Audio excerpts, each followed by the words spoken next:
Hello friends, কেমন আছো সবাই? আশা করছি সবাই ভালো আছো। তৃষান মাম্মি ডেলি ব্লগ চ্যানেলে নতুন একটা ভিডিওর সাথে সবাইকে স্বাগত জানাই। আজকে তোমাদের সঙ্গে আমি শেয়ার করতে চলেছি, শেয়ার করব তৃষানবাবুর ছোটোবেলার বেশ কয়েকটা স্মৃতি।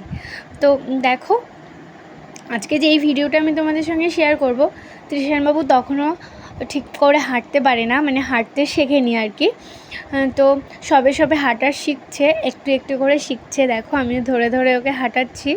আর ও কিন্তু একটা জিনিস অনেক দিন আগেই শিখে গেছে, সেটা হচ্ছে সিঁড়ি দিয়ে ওঠা। দেখো, পুরো নিচ থেকে একতলা থেকে ও পুরো আমাদের দোতলা ছাদে পর্যন্ত আস্তে আস্তে যাবে। কারণ কি, ঠা গেছে ছাদে, তাই ঠায়ের পেছন নিয়েছে। দেখো দেখাচ্ছে, আছে, ওখানে যেতে হবে আমাকে। তো তার জন্য দেখো আস্তে আস্তে চলে যাচ্ছে ঠাকে দেখাতে দেখাতে। আমি ভাবলাম আজকে অনেকদিন বাদে ফোন ঘাঁটতে ঘাঁটতে ভিডিওটা দেখতে পেলাম, তাই ভাবলাম যে তোমাদের সঙ্গে শেয়ার করি। আর তৃষানবাবুর চুলটাও দেখেছো, তখন ওর চুল কাটা হয়নি, দেখো চুলগুলো কি বড় হয়ে গেছে। আছো, এই যে আমার দিকে দেখো, কি দুষ্টুমি হচ্ছে। জল ঘাটছো কেন? তুমি জলটা কেন ঘাটছো? হ্যাঁ, দেখো আমার দিকে কেন, এই যে জল ঘাটছো কেন? বাবান, তুমি জলটা কেন ঘাটছো? তখন তো দেখছিলেই তৃষানবাবু ছাদে উঠে জল ঘাটাঘাটি করছে, জানে ও স্নানের জল রোদে দেওয়া আছে। ও ওই জল ঘেঁটে নিজে স্নান করে নিল, পুরো এমন থাবড়া থাবড়ি করছে, পুরো গায়েও জলে ভিজে গেল। তারপর আমি ভাবলাম যে স্নানটা করেই দিই।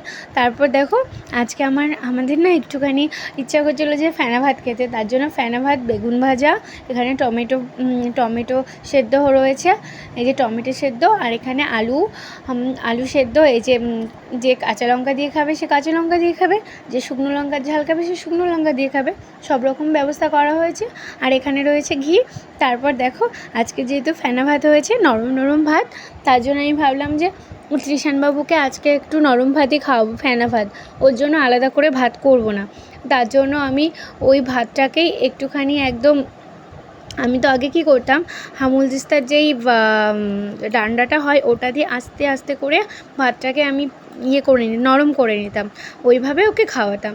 তো যাই হোক, তৃষানবাবু এই ওয়ার্কিংয়ে থাকতে থাকতে ওকে খাইয়ে দিলাম। তারপর দেখো, সন্ধ্যাবেলা আমি ওকে একটুখানি সাজিয়ে গুছিয়ে নিতাম, জানোই তোমরা। তো চুলটাকে একটু বেঁধে দিয়েছি, বেঁধে আমরা চারজনে মিলে একটু ঘুরতে যাচ্ছি। তো কোথায় ঘুরতে যাচ্ছি চলো তোমাদেরকে জানাই। তো ভাবলাম যে অনেক দিন বাইরে বেরোনো হয় না, তো একটু করে ঘুরে আসি। তার জন্য তৃষানবাবু, আমি আর তৃষানবাবুর ঠা আর তৃষানবাবুর পাপা, আমরা এই চারজনে মিলে বেরিয়ে পড়লাম। তো এই সামনে একটুখানি ঘুরতে যাব। তো দেখো, তৃষানবাবু বাইরে বেরোলে কত ভালো লাগে, ওর ঘুরতে খুব ভালো লাগে, তার জন্য ও ঘুরছে। ওর তো খুব ভালো লাগছে, গাড়ি টাড়ি অনেক কিছু দেখতে পাচ্ছে। তারপর দেখো, বাড়ি চলে এলাম। বাড়ি এসে পাশের বাড়ি একটা বাড়িতে শিব চর্চা হয়, শিব ঠাকুরের গান হয়। তো ওখানে আমরা একটু যাব। তো চলেও এসেছি। তো আজকের মতো ভিডিওটা এখানেই শেষ করলাম।